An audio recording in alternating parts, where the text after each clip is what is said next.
Hey everybody, how are you? And welcome to Spiritually Raw. So these are the best shows, right? Awakened Channeler Peter DeBenedittis is here with us today. So he's going to share with us what he's learned in his journey in his life to help us all in our lives. So April's going to tell you more about Peter in just a minute, and of course, all the links to get connected with Peter, find out more about his works and how he can help you will always remain in the description below. So hope you enjoy Gnostic TV, everybody. Hope you're enjoying all these amazing content creators that are coming on board here. So, if you're also an amazing content creator and you feel like, hey, your message would be value there, shoot us a note there, okay? Let us know. Love to talk to you. Good. And yeah. All right, let's and about roll. Peter, yeah. Peter D, as he's known by, he's a PhD. He is an awakened channeler who's been guided to provide coaching and clearing processes for people ready to take the next step in their ascension journeys.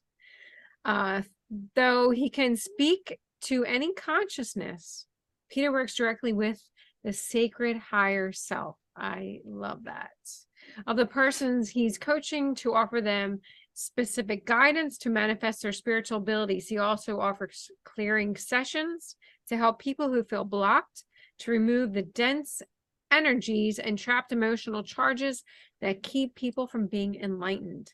Peter is doing his part to manifest an abundance-based economy, offering his services on a donation basis. He has an upcoming, which we'll talk about later. It's called Becoming an Awesome Class. It's starting into September, where people can learn to access group consciousness and improve their spiritual connections, allowing them to let Source directly guide the next step of their unfolding journeys. And before we get started, I do want to say one thing. You have a really nice, cohesive website. So for anybody, I suggest, and all of his links are going to be in the show description below, make sure to check out his website. He has a tremendous amount of very valuable and practical information in a very neat, concise, and organized fashion. So I really like the way you laid it out, and I wanted to share that with everybody. Peter D, let's get to know you here. So as an awakened channeler, so give us that definition. What is an awakened channeler? Well, I have an idea of awakening, which came from the oneness tradition, Oneness University in India, during the early 2000s.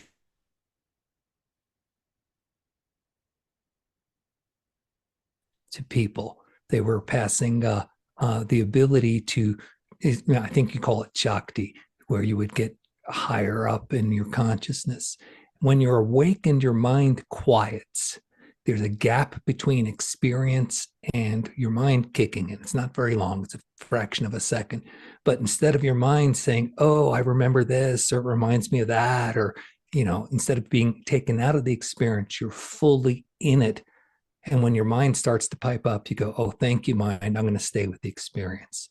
So because you're present, you're connected more to source, you're more guided by flow. So that's the definition of awakening I use, is that you're in this place. Basically, if you're into chakras and kundalini, your chakras are clear and your kundalini goes into orbit. So you're always in a higher peak state.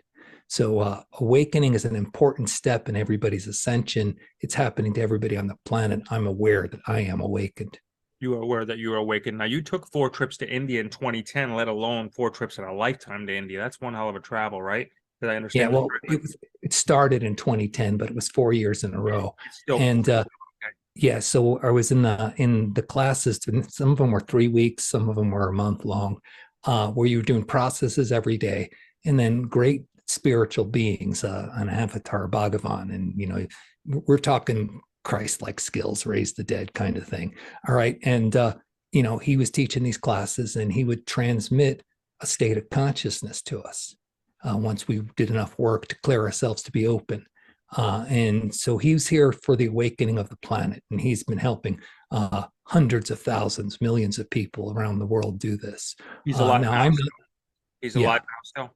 He's alive now still, yeah. His son is running the organization now. He's in the background and does online classes. Now, he's not a guru. He's not a god, and I don't follow him like that. He was a teacher to me. And what I loved about what he did is he wanted everybody to find their own connection to source. How do you relate to your individual divine? And that was just so free for me. You held a 5,000-year-old skull and something extraordinary happened. Can you share that? Yeah, our connection is breaking up, and I don't know about that, but here you're back. I'm sorry. So I got all excited about 2012. And, 2012 was the beginning of the dawn of the new age, the birthday of the new age. And I came across a crystal skull tour. A shaman in South America knew it was time to unite the North and the South. The condor and the eagle were to get together, and the wisdom of the indigenous people needed to be brought into our industrialized world. And so he was leading a tour of shamans and people who had crystal skulls across the US. They're going to end up in California, and they were going to have a big ceremony on December 21st, 2012, the birthday of the new age. So they passed through Colorado. I live in New Mexico. I drove up there, and I'm at this crystal skull show and meeting the shamans and stuff like that. And I talked to one gentleman, and he just says, I have this skull. It's 5,000 years old, and it's been with me, and I'm its keeper, and it's got knowledge and information. He goes, here. And he hands it to me. And I'm like, what? You get to touch these things? He hands it to me, and I just fall to the ground. Just, I'm down on the ground. And fortunately, with the skull in your hand? Yeah, it landed on top of my chest, so it didn't like drop or break or nothing. But I'm on the ground, and I come to, I don't know how long I was out. I come to, and I'm like, what happened? And the shaman said, oh, you got to download. And I'm like, what? And he's like, oh, you'll know. It'll unfold when it's right. And that was all the information I got. But all I know is like, see, I don't question experience now and try to explain it and put it in a mental box. I have the experience, and I just let that be the teacher. And I had an experience. I touched this 5,000-year-old relic that had knowledge and information. I fell to the ground. Something happened. That's all I can say. Since then, a lot of things have unfolded. And now that I talk to my higher self pretty regularly, I can ask questions, and I say, oh, was this something I picked up from the skull? And they'll go, oh, yeah. Let's dive into that a little bit if we can, because a lot of people, a lot of channelers, they have guides, they have a third party, if you would. You don't use a guide or any type of a collective consciousness. Is it you, your higher self only, that you tap into? So I can speak to any consciousness I can identify. It's just like a signature frequency or a name. If you know them, I can talk to them. And so like I've been in my hot tub in the mornings, because that's where I like to just chill and start my day. And I'll have like a conference call, Christ will be there, Archangel Michael will be there, some Pleiadians I talk to will be there, some Octorans will be there and stuff like that. And I'll be having a conference call and be nice. And I can do that, and I can talk to any entity. I choose to speak directly to my higher self for the most part. And there's a couple of reasons for that. One is I've got a big ego. And so I want to just acknowledge that I am this person. Two, I understand that I'm a fractal of God. There's God in all its expressions, all the way down to my soul, all the way down to my physical incarnation. When I'm speaking to my higher self, I'm opening up a closer channel to God. And I can talk directly to God if I choose to, but my higher self, it's easier to get the messages because I'm in a closer frequency to it. Yeah. And so then when I'm speaking with my sacred higher self, the information is directly to me, and I understand it in ways because it talks to me in words I understand and stuff. And a long time ago, I got right with spirit because I was intuitive before my channeling abilities kicked into high gear. I was intuitive, and I knew that God would make me think it was my idea, so I'd pay attention. All right, so that was how it worked. And God didn't care that I had a big ego. God was like, oh, no, you're going to go do service in the world. You be as much ego as you want. I'm going to keep feeding you, and you can tell everybody it's your idea.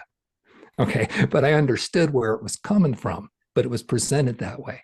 So I just naturally evolved into that. Now, as I do this, my process, I understand that my role is to empower people so that they become gods on the planet, because that's what we are. We're made out of God stuff, right? Let's recognize that. And so rather than say, oh, there's another source that wants to talk to you, let's talk to your God essence itself. Let's talk to your higher self. So when I do a channeling session, I ask permission, can I speak to your soul? And then what information I get, of course, it sounds like me because it's translated through me, but the information I get is their soul saying, okay. And so they give them messages that are more directly relatable to where the person's at in the moment. Mm-hmm. And it's kind of weird because it's not singular. It's always a group. It's like, I'm always like they, even though it's like a soul, it's still they. I don't understand it, but that's how it is. What kicked your channeling into high gear?